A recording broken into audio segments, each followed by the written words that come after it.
สวัสดีครับคุณผู้ชมครับได้เวลาของรายการจับกระแสวันนี้เราจะพูดคุยนะครับถึงเรื่องราวของความเป็นมาของโรงละครทิฟฟานี่โชว์ครับเรียกว่าตั้งอยู่ในพื้นที่ของเมืองพัทยาแล้วก็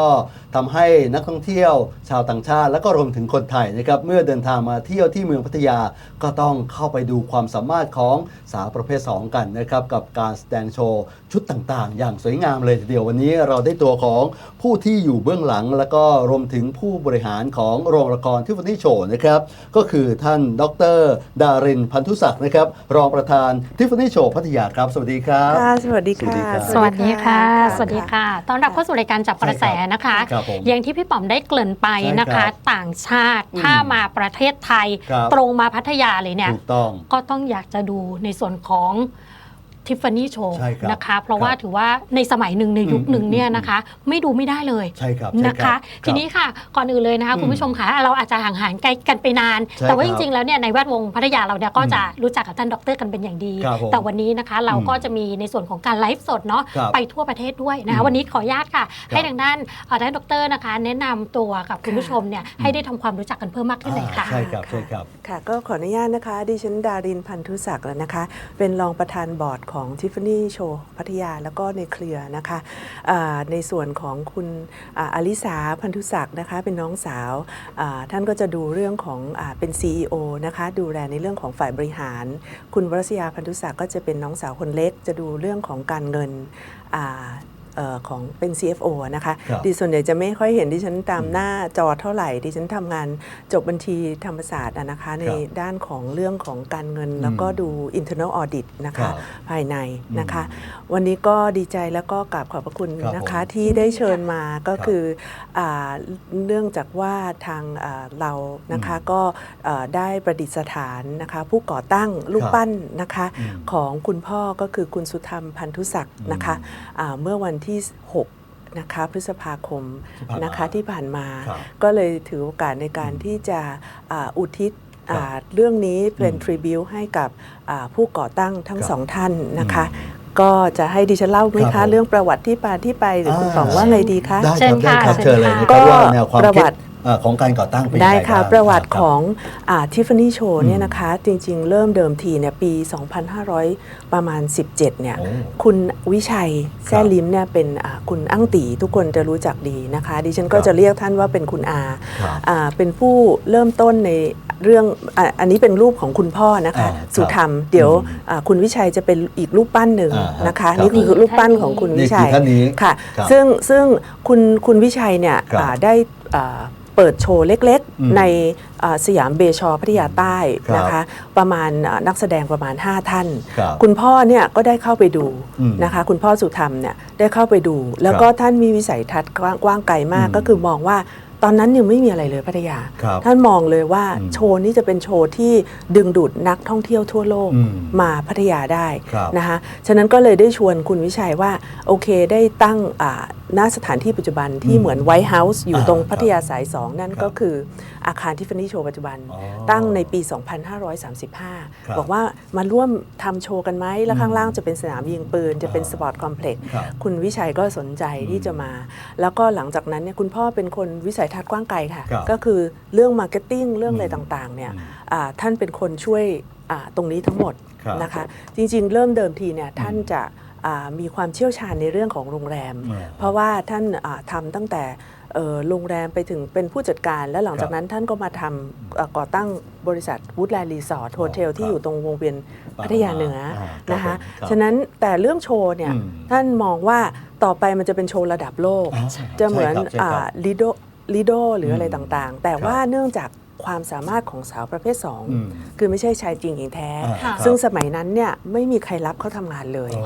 แต่ท่านมองว่าสาวประเภท2นี่มีความสามารถมากทำไมถึงไม่เอาความสามารถของเขามาแล้วได้ช่วยคนด้วยหลังจากนั้นท่านก็เลยได้จัดทำตรงนี้แล้วพัฒนาขึ้นเรื่อยๆจนเป็นโชว์ระดับโลกเป็น1 ใน 10ของโลกที่จะต้องมาเยือนคือทิฟฟานี่โชว์ณปัจจุบันนี้ใช่สำหรับ Google Research เนี่ยคนจีน Search ทิฟฟานี่โชว์เป็นอันดับหนึ่ง ครับ นะคะว่าจะต้องมาพัทยาและดูโชว์เรื่องนี้คือเหมือนก็ว่าเป็นโปรแกรมการท่องเที่ยวเมื่อ ใช่ เดินทางมาท่องเที่ยวประเทศไทยมา คือไม่หมู่ไม่ดูไม่ได้ ต้องมานี่เลย ใช่ อันดับแรกเลย ใช่ นะครับ ใช่ นะฮะ ฉะนั้นอันเนี้ยก็คือเป็นไปตามวิชั่นที่ ครับ คุณพ่อสุธรรม อืม ได้คิดไว้ ครับ มาตลอด แล้วก็ ครับ ท่านฝันจริง ๆ ท่านฝันอยากจะให้โชว์ไปทั่วโลกด้วยซ้ำค่ะ ฮะ ค่ะ ครับผม นะคะ ครับ ใช่ ท่านดรค่ะพอจะจำได้ไหมคะ ครับ เพราะว่าตั้งแต่ในปี 2517 อ่ะ เออ 5 ท่านเท่านั้นนะที่เป็นนักแสดงโชว์ ใช่ ค่ะ แล้วท่านดรคุยกันนอกรอบบอกตอนนี้ก็ยังอยู่ด้วย ยังอยู่ค่ะ น ทุกท่านก็ ครับ จะเป็นดีเรคเตอร์ดูแลเบื้องหลังหรือว่าถ้าท่านไหนนักแสดงท่านไหนเนี่ยอายุเยอะแล้ว ครับ ก็จะไปทำงานด้านเบื้องหลัง อืม เรื่องเสื้อผ้าเรื่องอะไรคือจะไม่มีใครทิ้งกันเลยค่ะ ครับ เขาแฟมิลี่ตรงนี้ก็คือ ครับครับ นะคะ ใช่ ปัจจุบันนี้เราเติบโตมีนักแสดงที่อยู่ใน ครับ ประมาณ 100 คนค่ะ 100 คน ค่ะค่ะ อ๋อ ซึ่ง ครับ ตรงนี้เราจะมีถูกเชิญไปโชว์ที่เมืองนอกด้วย อืม นะคะ ฮะ แล้วก็เราได้จัดการประกวด Miss Tiffany ครับ Show และ อืม Miss International Queen ครับ ซึ่งทุกปีเราเป็นโฮสต์อันดับหนึ่งของโลก อืม พูดง่ายๆว่า ครับ จะไม่มีที่ไหนที่ทำได้ยิ่งใหญ่อลังการเท่า ครับ Tiffany Show แล้ว อืม ฉะนั้นสมมุติถ้านักมีผู้ประกวดเนี่ย ครับ สมมติประเทศจีนเนี่ย อืม เขาร้องเพลงเก่งมีความ ครับ สามารถเขาได้ที่หนึ่ง อืม เขาก็สามารถที่จะมาโชว์กับเราได้ อ๋อ เพราะประเทศเขาเนี่ย ครับ มีทาบูข้อห้าม อืม เรื่องกฎระเบียบเยอะ อ่า ฉะนั้นสาวประเภท 2 ที่มา ค ป รับ ระกวดในประเทศไทยเขาจะแฮปปี้มาก อืม เพราะที่นี่เนี่ยให้อิสระที่เขาจะแสดงออก อืม ในทางที่ถูกต้องได้เต็มที่ ครับ ค่ะ ครับ อืม เหมือนกับว่าเปิดโอกาสให้กับสาวประเภท2นะครับนะฮะในด้านของการโชว์ความสามารถของเขาเองนะครับ ค่ะ นะฮะ ค่ะ ต้องย้อนกลับไปในอดีตที่ผ่านมา ค่ะ ของการเริ่มก่อตั้งนะครับ ค่ะ จาก 5 คนแล้วก็เริ่มมากขึ้น ในช่วงนั้นเป็นยังไงบ้างครับกับความด้านของสาวประเภท 2 เอง แล้วก็รวมถึงคนอื่นๆที่จะเข้าไปชม เขามีความรู้สึกแบบไหนอย่างไรกัน โอ้ นะครับณ ก็ เวลานั้น ในช่วงใหม่ ครับ คุณพ่อเล่าให้ฟังว่า ฮะ ต้อง ครับ ต่อสู้กับความลำบากหลายอย่าง กว่า ที่จะมาตั้งอยู่ตรงทิฟฟานี่ในปัจจุบัน ครับ นะคะแล้วก็การค้นหานักแสดงอะไร อืม ต่าง ครับ ๆ คุณวิชัยจะเป็นคนช่วยดูแล ครับ แล้วแต่ท่านมีวิสัยทัศน์ในเรื่องการทำมาร์เก็ตติ้ง อืม ในเรื่องการทำโชว์ให้เป็นระดับโลก อืม นะคะ ครับ แต่ว่าเราผ่านในช่วงวิกฤตมา อืม รวมทั้งเราเคยมีการเชิญจ้างบริษัทต่างประเทศมาช่วยบริหารให้เราด้วย อืม หลายอย่างจนมาลงตัวที่ปัจจุบันสุดท้ายเนี่ย อืม คนไทยเราเนี่ยเก่ง ครับ นะ ครั คะ บ เก่งที่สุด อืม ในเรื่องของตรงนี้ ครับ แล้วก็ทางนักแสดงเองเนี่ย ครับ เขาก็มีความภูมิใจ อืม ว่าเขาที่สุดของ ครับ ตรงเนี้ยคนที่เป็น transgender ทุกคนรู้ อืม ว่าขอให้ฉันได้เหยียบ ครับ เวที Tiffany Show อืม ฉันต้องเป็นมิสไม่ว่าเวทีไหนนะมิส ครับ Tiffany Universe เป็นอันดับหนึ่ง ม ขอให้เหมือนนางสาวไทยอ่ะ ใช่ ฉันขอเป็นนางสาวไทยตรงเนี้ย ครับอืม ฮะฉะนั้นเนี่ยเป็นที่ภาคภูมิใจของเขา ครับ ซึ่งหลาย ๆ ท่านก็คง ครับ ดูชมโชว์ทุกปี เพราะว่าเราจะถ่ายทอดสด ครับ ตามช่อง3579 นะ ครั คะ บผม โดยทุกปีเราไม่เคยขาดเลย อืม แม้กระทั่ง ครับ ปีโควิด อืม ก็ยังมีการประกวด อยู่ ค่ะ อ่า ใช่ค่ะ ครับ เป็นเวทีอันทรงเกียรติพี่ป๋อม อืม นะคะ ครับ ไม่ใช่เฉพาะบุคคลนะครับ ท่านที่ไปประกวดนะคะ อ่า ท่านที่เป็นนักแสดงโชว์อยู่ณปัจจุบันเนี่ย ครับ ก็ อืม ถือว่าเป็นเวทีที่ทรงเกียรติมากๆเลยนะ ครับ ถ้าเอ่ยชื่อแล้วต่อด้วยทิฟฟานี่โชว์ ฮะ ไม่ว่าใครก็รู้จักนะ อ่า พี่ป๋อม ใช่ เพราะว่า ครับ เป็นระดับโลกอย่าง เป็น ที่ ความภาคภูมิใจของเขาด้วยนะครับ ใช่อย่างที่ท่านด ครั ร บ บอกไป ครับ นะ ผมครับ ทีนี้ค่ะในส่วนของ อืม การแสดงโชว์ทิฟฟานี่ เออ พัทยาเราอะนะคะ เรามีความโดดเด่นที่แตกต่างกว่าที่อื่นๆยังไงคะเพราะว่าตอนนี้เราต้องยอมรับว่าอาจจะมีโชว์เล็กโชว์น้อยเกิดขึ้นมากมายเนาะในประเทศไทยเราอะ ครั ค่ะ บ เรามีความโดดเด่นแล้วก็แตกต่างกว่าที่อื่นๆยังไงคะ คือจริงๆเราน่าจะเน้นเป็นลักษณะพรีเมียมโชว์ อืม นะคะ ครับ แล้วก็เราจะค่อนข้างเรื่องลงทุนจอ LED อืม หรืออะไรต่างๆเนี่ยเรามองภาพว่าเราต้องเป็นโชว์ระดับระดับลาสเวกัส ครับ ฉะนั้น อืม ในส่วนเนี้ยทีมคอริโอกราฟเฟอร์เอง ครับ ก็มีหลายท่านที่เป็น อืม international ครับ นะคะด้วยร่วมกันเพื่อที่จะให้โชว์เนี่ยมีความอลังการ ครับ การทำการบ้านของทีมเบื้องหลังโชว์เนี่ย ฮะ เขาทำกันอย่างน้อยก็ต้อง 3-6 เดือน อืม ฉะนั้นการปล่อยโชว์แต่ละชุด ครับ ใหม่เนี่ย อืม เราจะปล่อยช่วงที่เรามี Miss Tiffany Show อ๋อ ซึ่งโช ครับ ว์หนึ่งเนี่ยมันการเตรียมตัวเยอะ อ่าฮะ ฉะลงทุนเยอะ ฉะนั้นเนี่ยความหมายคือเราจะใช้เวลาตรงเนี้ยทุกปี อืม เพื่อให้มีการเปลี่ยนโชว์ ใหม่ๆขึ้นมานะคะแล้วก็ตอนนี้เรามีโชว์ใหม่ๆที่เป็นทันสมัยมากขึ้นก็เขาเรียกอะไรผสมผสานระหว่างคลาสสิกกับสมัยใหม่แล้วก็อย่างโชว์คังคู่ใบเนี่ยก็เป็นโชว์ที่เราดูจากหนังเรื่อง Netflix ฉะนั้นคนต่างประเทศเองก็ชอบก็จะมีการทำกันบ้านอย่างนี้ค่ะทุกๆ3 เดือนแล้วก็ปล่อยรวมทั้งหมดแล้วเนี่ย6 เดือนเพื่อที่จะปล่อยโชว์1 โชว์ฉะนั้นเปลี่ยนเรื่อยๆนะคะถ้าทุกท่านมาพัทยาก็เรียนเชิญว่าควรจะต้องเปลี่ยนมาดูโชว์ทุกปีไปด้วยเพราะว่าเราไม่ได้ทำซ้ำๆทุกตลอดไปทุกๆ6 เดือนนะครับตรงนี้นะก็เรียกว่า1 โชว์เนี่ยต้องใช้โอ้โหมันสมองค่อนข้างเยอะเลยทีเดียวทุกฝ่ายไม่ว่าจะเป็นฝ่ายศิลป์ฝ่ายแสงฝ่ายอะไรต่อมีอะไรนะครับนะฮะตรงนี้ความยากง่ายแต่ละ1 ชุดนี่กว่าจะออกมาได้ใช้เวลานานไหมครับในการขบคิดอยู่บนโต๊ะกันกว่าจะทุกโต๊ะว่านี่เอาโชว์นี้แล้วแบบนี้แล้วเขาต้องทำกันแทบทุกอาทิตย์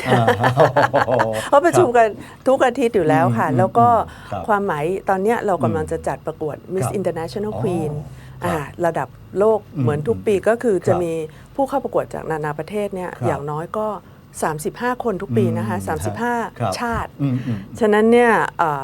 เดินสิงหานี้ขอให้ทุกท่านติดตามทางเพจของ Tiffany นะคะก็จะมีความยิ่งใหญ่อลังการมากกว่าเดิมตรงนี้ก็คืออันนี้เราเป็นระดับโลกเราจะวางเป้าเพื่อทำเรื่องตรงนี้พัฒนาขึ้นเรื่อยๆฉะนั้นโชว์พูดง่ายๆว่าเราก็จะทำการบ้านด้วยสมมุตินักแสดงหมายถึงว่าทัวร์หรือนักท่องเที่ยวมาในประเทศไหนเยอะอินเดียเวียดนามจีนหรืออะไรเราจะเปลี่ยนเพื่อให้มีโชว์เพื่อให้ถูกใจเขาด้วยแต่ในขณะเดียวกันเขาก็จะเห็นเรื่องวัฒนธรรมไทยด้วยเรามีโชว์ไทยเพลงที่เห็นได้ฟังในทิฟฟานี่เนี่ยเราแต่งไม่ใช่เราแต่งเองเราจ้างคนแต่งโดยเฉพาะแล้วเป็นโชว์ลิขสิทธิ์เพลงของเราเองฉะนั้นก็จะไม่มีฟังที่อื่นนะคะทั้งไทยทั้งอังกฤษหรืออะไรอยากให้ทุกท่านไปลองชมกันต้องขออนุญาตเชิญเลยนะคะต้องมาที่นี่นะพี่ป๋อมนะเพราะว่าจริงๆแล้วเนี่ยไม่ใช่แค่นักแสดงเมื่อสักครู่นี้เราก็จะเห็นนะคะว่าฉากอะไรต่างๆเนี่ยคืออลังการมากๆนะคะแล้วก็อิงกับกระแสในตอนนั้นๆนะคะเนี่ยพี่ป๋อมดูสิอันนี้โชว์รัสเซียค่ะโชว์รัสเซียครับผมครับแล้วก็ที่สำคัญเราจะได้เห็นโชว์ใหม่ในการประกวดของมิสทิฟฟานี่โชว์ทุกปีด้วยนะครับนะฮะเดือนสิงหาคมนะครับก็จะได้เห็นโชว์ใหม่อีกแล้ว Miss International Queen ประกวดนานาประเทศถูกต้องครับโอ้โหตอนนี้ทิฟฟานี่โชว์พัทยาเราเปิดมาทั้งหมดกี่ปีแล้วอะคะก็ถ้าเกิดสมมติรวมตั้งแต่คุณวิชัยนะคะก็50 ปีนะ49-50 ปีตั้งแต่ปี 2517 นะคะแล้วก็เราก็จะมีการเขาเรียกอะไรคะแกรนด์เขาเรียกว่า anniversary นะคะเพราะว่าก็ครบรอบ50 ปีมันก็ยิ่งใหญ่ฉะนั้นปีนี้ในการทำ Miss International Queen เนี่ยเราจะทำยิ่งใหญ่กว่าเดิมอยากให้ทุกท่านลองติดตามดูเพราะว่าเราก็ถือเป็นถ้าเรื่อง transgender show เนี่ยคิดว่าเป็นอันดับ 1แล้วค่ะในโลกนะคะในโลกแต่เราต้องการทำแบบพรีเมียมนะคะเพื่อให้ทราบว่าตรงเนี้ยมันเป็นโชว์ที่เราต้องภาคภูมิใจเพราะว่าทททก็ให้รางวัลการท่องเที่ยวประเทศไทยเนี่ยให้รางวัลทิฟฟานี่โชว์ทุกปีนะคะต้องกราบขอบคุณท่านด้วยค่ะนะคะยิ่งใหญ่มากๆนะคะและอย่างที่ท่านดร.บอกนะคะว่า50 ปีปีนี้ไม่ธรรมดานะคะเพราะว่าเราได้มีการนำรูปเนาะของคุณสุธรรมพันธุศักดิ์เนี่ยมาไว้ด้วยแล้วก็คุณวิชัยผู้ก่อตั้งร่วมกันนะคะเดี๋ยวรายละเอียดเรื่องนี้เป็นอย่างไรนะคะช่วงนี้พักก่อนครู่เดียวเดี๋ยวช่วงหน้าเนี่ยมาพูดคุยสอบถามกันต่อค่ะครับออกไปเที่ยว4ดีกันลองเที่ยวแบบ low carbon เพื่อรักษาสิ่งแวดล้อมดีไปเข้าใจวิถีเข้าถึงวิธีใช้ชีวิตเพื่อสืบสานวัฒนธรรมดีไปช็อปสินค้าชุมชนเพื่อหมุนเวียนเศรษฐกิจดีสร้างสรรค์ชีวิตดีทักทายด้วยยิ้มดูแลด้วยใจพร้อมอุดหนุนผู้ประกอบการ STG Star ไปเที่ยว4ดีดีต่อโลกดีต่อเราปีเนี้ยคงไม่มีใครให้เหล้ากันละเหล้าทัวร์แต่เขาให้พัดลม ยาดม ลูกบอลยาง ก็เพราะเขาอยากขอ ขอให้ขายดิบขายดีนะพี่ ขอให้ผู้โดยสารเยอะ ขอให้นำเงินจนปวดมือนะคะ เพราะเจอปีที่หนักมา เขาคงอยากให้อะไรที่ให้ความหวังมากกว่าให้เหล้าด้วยรักจากสสส. จากการวิจัยพบว่าหนูที่ได้รับควันบุหรี่ไฟฟ้าจะหาอาหาร ได้ช้าเนื่องจากนิโคตินทำให้เซลล์สมองอักเสบส่งผลต่อการประมวลผล ดูดิยังหาไม่เจอช่วยเขาหน่อยช่วยเขาอีกช่วยเขาอีกนี่ช่วยสุดๆแล้วนะ มีผลต่อสมองด้วยเนี่ยมีผลต่อสมองด้วยเนี่ยมีผลต่อสมองด้วยเนี่ย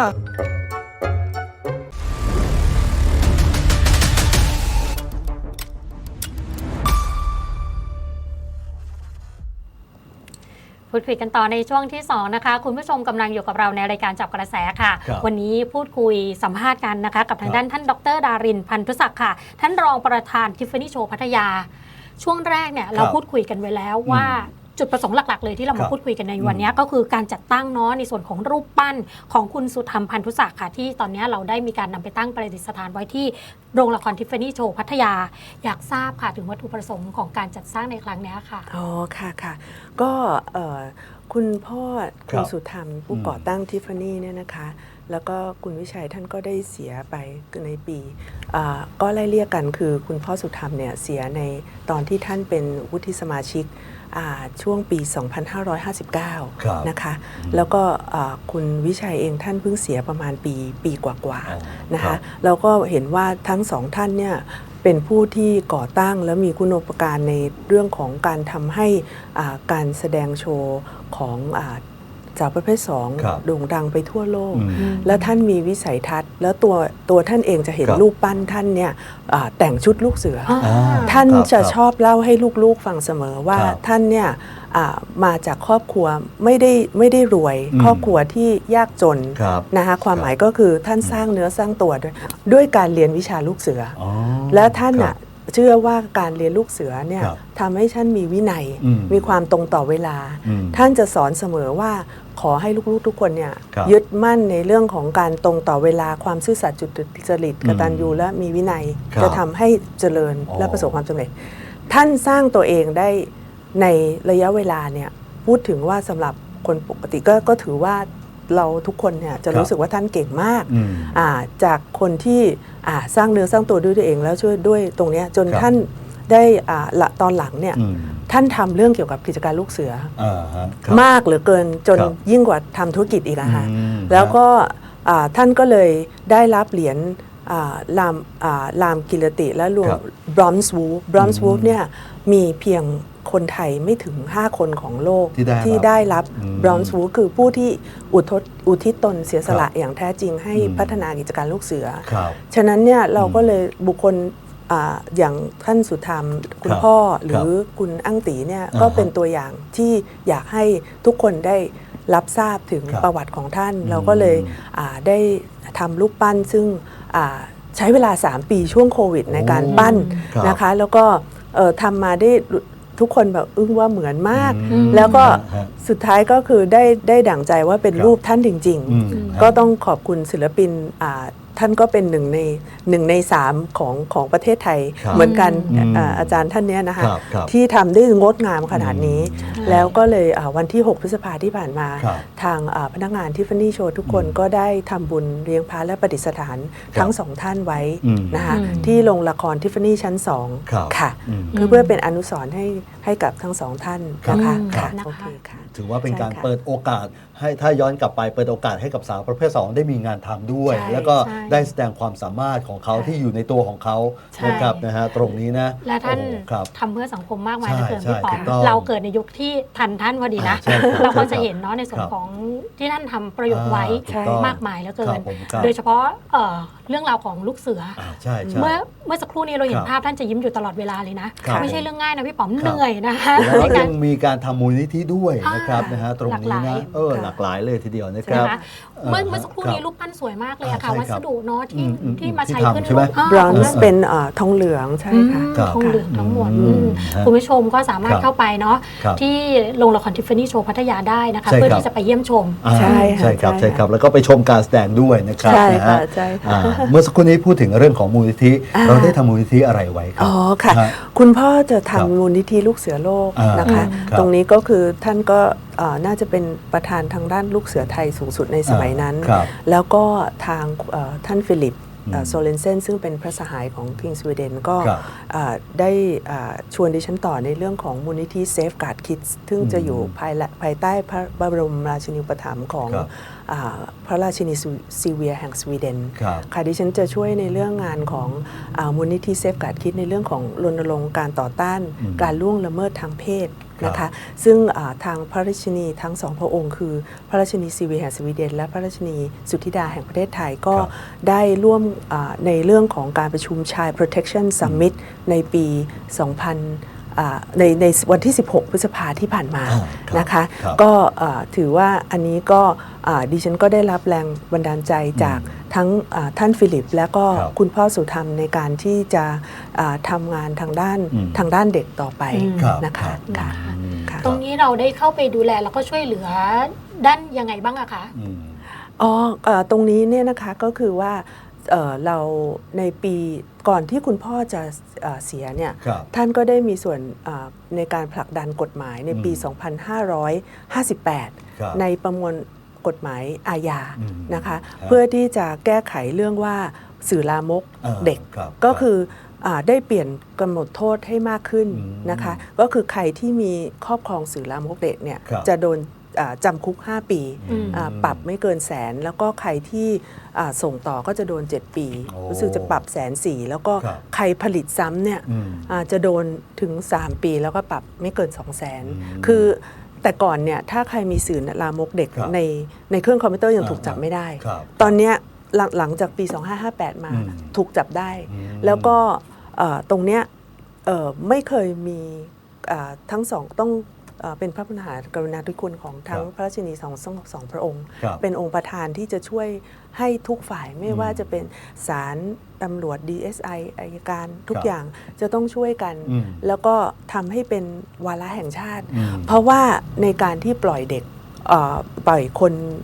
จำเลยที่ออกมา ครับ คือคนพวกนี้เขาน่าจะมีความเรื่องจิตเภท ฉะนั้น ครับ สมมติถ้าเขาข่มขืนเด็ก4 ขวบ อืม ซ้ำเขาจะออกมาก็อายุเดิม อ๋อ แต่จากสถิติ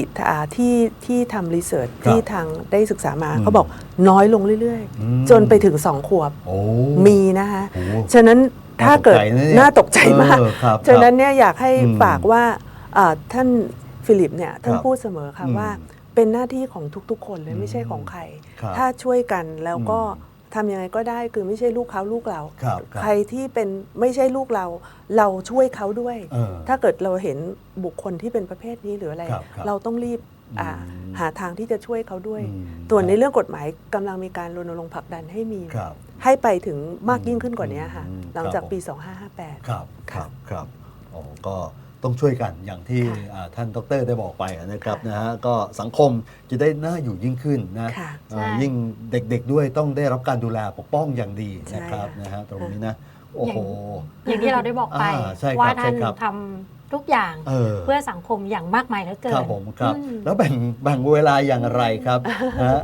ไหน เว จะ ลา ดู เหรอคะ ธุรกิจตัวเองของครอบครัวของและยังส่วนรวมของสังคมอีกนะฮะครับ จริงๆก็ในส่วนของเสาร์อาทิตย์นะคะ ครับ ก็จะอยู่กับลูกชาย จริง ๆ ลูกชายไปเรียนโรงเรียนอินเตอร์ที่กรุงเทพ ครับ ส่วนสามีก็ท่านก็เป็นอัยการตอนนี้อยู่ที่จังหวัดมหาสารคาม อ๋อครับ เราก็จะมีเวลาเสาร์อาทิตย์เนี่ยค่ะแต่ว่าความหมายเนี่ยแรงบันดาลใจจากคุณพ่อเนี่ย ครับ มันทำให้ดิฉันไม่เหนื่อยเลยจริงๆ มันมีความรู้สึกว่า ครับ โอ้สมัยคุณพ่อคน เหนื่อยกว่านี้ คนสมัยโบราณ ท่าน ครับ ไม่มีอินเทอร์เน็ต ท่านไม่มีมือถือ ท่านไม่มีอะไรช่วยเลย อืม แต่ท่านทำได้ขนาดนี้ ครับ แล้วเราจะเหนื่อยได้ยังไง ใช่ไหม รั คะ บรับ ก็เลยรู้สึกว่ามันหลาย ๆ อย่างค่ะ ต้อง ครับ กราบฝากทุกท่านที่ชมนะคะ ครับ ก็ถ้าเกิดเราช่วยกันหลาย ๆ ทางได้เนี่ยเด็ก ๆ จะได้รอดจาก ครับ เนื้อมือของคนที่คิดหวังไม่ดี ใช่ครับ อันนี้เป็นเรื่องสำคัญมากที่อยากจะให้ทุกท่านว่ามองว่ามันเป็นเรื่องของสังคมโดยส่วนรวม และเป็นวาระแห่งชาติจริง ครับ ๆ ที่ดิฉันเองเนี่ยดิฉันเห็นภาพที่ถ้าเด็ก2 ขวบถูกกระทำแล้วน้ำตาไหลแล้ว ดิฉันคงไม่สามารถเอามาให้โชว์ทุกท่าน แต่ดิฉันทุกท่านลองคิดดูนะคะว่าถ้ามันเกิดอย่างนี้แล้วคนมาทำซ้ำๆเรื่อยๆ กับเด็ก ซึ่งท่านเขาไม่รู้อิโหนอิเหน่ ครับใช่ครับ มันสะท้อนอะไรบางอย่างแล้วจะสังคมเราจะแย่ขนาดไหน ใช่ครับ นะคะ ใช่ครับ เพราะว่าเด็กเหล่านี้ อืม ตามรีเสิร์ชแล้ว ครับ โตขึ้นเขาทำต่ออ อ๋อ เขาเคยถูกกระทำ อ๋อ เขาจะทำต่อเหมือนกับคนที่กระทำเขาเลยค่ะ อ๋อเหรอ มันเป็นเรื่องของจิตเภท ครับ ที่ได้ ครับ มีการศึกษามา ค่ะ น่ากลัวนะ ใช่ กลัว ค่ะ พี่ปอ นะครั ม บ ต้องร่วมด้วยช่วยกันนะ ใช่ครั คะ บ อย่างที่ท่านดรบอกนะคะ ไม่ใช่เรื่องของใครคนใดคนหนึ่ง ใช่ เป็นเรื่องของทุกคน ถูกต้อง ที่ต้องช่วยกันในเรื่องนี้ ครับ นะ ครั คะ บ เพราะว่าจริงๆแล้วเนี่ยเราก็อาจจะมีที่พึ่งอยู่ อืม นะคะ ถูก แต่ว่า ครับ เราต้อง ไม่ เริ่ม เพี จาย ก งพอค่ะ ไม่ ตำรวจ เพียงพอ ท่านก็ ครับ ไม่สามารถจับได้ อืม มันเยอะมาก ใช่ ต้อง ใช่ ช่วยกัน นะคะนะ คอยสอดส่องดูแล ช่วย คอยดูว่าพฤติกรรมต่างๆ อ่า เอ๊ะ โทรบอก ดูไม่ หน่อย ชอบมาพากล โทรบอก ครับ ศูนย์ ผม เขาจะมี ครับ มี ครับ ศูนย์มีศูนย์ โทรได้ที่ไหนอะไรยังไงอะครับ คือจริง ๆ เอา หรือว่า ตาม โรงพัก เอา ทั่ว ตาม ใกล้บ้าน 191 ก่อน เขาจะมีประสานบอกเบอร์เลยค่ะ ว่าอันนี้ไปที่ไหนที่โดยตรง นะคะ ครับ ไม่สนับสนุนยังไงไหวคะพี่ป๋อมนะ อ่า จากจุดที่คุณสุธรรม ครับ เริ่มต้นมา อืม เป็นจุดเล็ก ครับ 5 คนตอนนี้นี่ขยายเป็นในระดับ เป็น โล ร้อย ก 100 200 เป็นในระดับโลกแล้ว ค ก็ รับ ธุรกิจก็ยังคงดำเนินไปด้วยดี แล้วก็ต่อยอดออกไปช่วยเหลือสังคมในด้านอื่นๆ ได้เยอะแยะมากมายเลย ครับ ทีเดียวนะคะ อืม แต่ว่าเราก็ต้องยอมรับนะคะท่านดรค่ะช่วงหนึ่งเนี่ยเราผ่านช่วงของโควิด -19 มา โอ้ ครับ ธุรกิจ อืม ลำบาก ทุกที่ใช่ค่ะ ครับ ยากแล้วก็ลำบากนะ อืม แต่ว่าทิฟฟานี่โชว์พัทยาของเรายังคงยืนหยัดอยู่ได้ อืม ตอนนี้นะคะถ้าสมมติว่าเราเข้าไปเที่ยวทิฟฟานี่โชว์ณปัจจุบันนะคะเราจะได้พบกับอะไรใหม่ๆบ้างอะคะณตอนนี้ค่ะ ก็จริงๆ ในส่วนที่เห็นภาพสักครู่เนี่ยนะ ครั คะ บ เป็นตัวรีโนเวทตึก อืม ด้านในและด้านนอกใหม่ ครับ ทั้งหมดนะคะ ค่ะ เราเปลี่ยนจอ LED อืม นะคะซึ่งก็ลงทุนไม่น้อยกว่า 5 ล้านบาท อืม ที่จะต้องทำให้เป็นอลังการแบบลาสเวกัส ครับ นะ ครั คะ บ อันนี้เป็นส่วนโฟเย่ด้านนอกก่อน อ่า ที่จะเข้า ครับ ไปดูโชว์ด้านใน โอ้ นะคะ ครับ ก็ตรงนี้เป็นล็อบบี้บาร์ที่ ครับ เราก็เปลี่ยนใหม่ สวยงาม นะคะสวยงาม ฉะนั้นเนี่ยเราจะมีมิวเซียมเล็กๆ มีภาพสมัยตั้งแต่ 50 ปีที่แล้ว 2517 จะอยู่ในห้องของ VIP Lounge ครับ ที่ทุกท่านไปสามารถดูได้ อ่า จะมีชุดนักแสดงที่บางทีไม่ได้ใช้แล้ว อ๋ออ่า ตัดครับ ไว้นานแล้วอะไรเงี้ยค่ะ อ่า เราก็จะเอาไว้โชว์ข้างในเพื่อให้ทุกท่านดู อันนี้เป็นความคิดของนักแสดง ครับ สาวประเภท อืม 2 ที่ช่วยกันคือเขามีความจีเนียสของเขาเนี่ย อ่าฮะ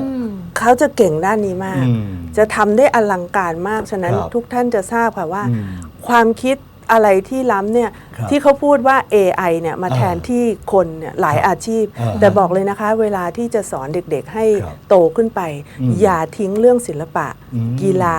หรือเรื่องของดนตรี เพราะว่ามันทำให้เซลล์สมอง ครับ สามารถที่จะสร้างเจเนเรตในเรื่องของศิลปะ ครับ อันเนี้ย AI ทำไม่ได้ อ๋อ นะคะฉะนั้นเนี่ย ครับ ทุกคนพลาดเราไปสนใจเรื่องเกี่ยวกับเรื่องเรียนเลข เรียนอะไรนู่นนี่ ครับ อันนี้มันทำได้ AI ครับ แต่เราลืมสอนว่าหนึ่งเด็ก อืม โดยเฉพาะเรื่องศาสนา มัน ฮะ หายไปคุณธรรมก็ต้อง ครับ มี อืม นะคะ ฮะ ฉะนั้นเนี่ยเราสอนได้ตอนเด็กค่ะ อืม โตเราจะสอนไม่ได้ ครับครับ ฉะนั้นก็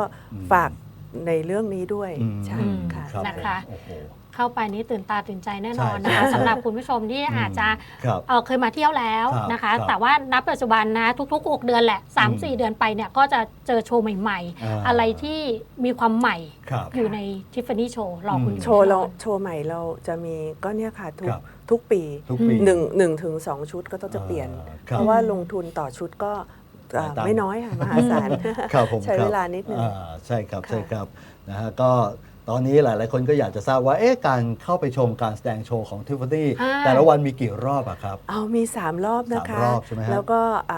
ทุกตั้งแต่ 6 โมง ครับ นะคะ รอบ 6 โมง 1 ทุ่มครึ่ง แล้วก็ ครับ 3 ทุ่ม อืม นะคะ แต่ถ้าวันนักขัตฤกษ์เราจะมี 5 รอบ อ๋อ นะคะ ครับ ก็อาจจะบางทีจะเริ่มตั้งแต่ 4 โมงเย็น อืม ฉะนั้นก็เราก็จะประกาศที่หน้าเพจของทิฟฟานี่อยู่แล้ ครั ว บครับ ก็สามารถโทรจองกันได้ล่วงหน้าเลยนะคะ ครับ ค่ะ อยู่บนถนนพัทยาสาย 2 ค่ะ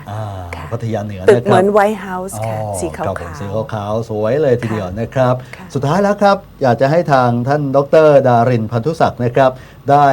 เอ่ยถึงหรือว่าพูดถึงอะไรต่อมีอะไรเกี่ยวกับสังคม หรือว่าจะเป็นทางโรงละครของทิฟฟานี่ก็ได้ครับเชิญครับ ค่ะ ก็ในส่วนของ Tiffany Show พัทยานะคะ ก็ต้องกราบขอบพระคุณทุกท่านที่เป็นกำลังใจในมาตลอดนะคะ เพราะว่านักแสดงสาวประเภท2เนี่ยทุกคนเนี่ยเวลาดิฉันเข้าไปสัมผัส ทุกคนเขาใช้ใจทำนะคะ คนที่ทำงานอาร์ตเนี่ยเขาจะใช้ใจทำแล้วก็เขามีความสุขมากกับการที่จะได้แสดงต่อหน้าผู้คน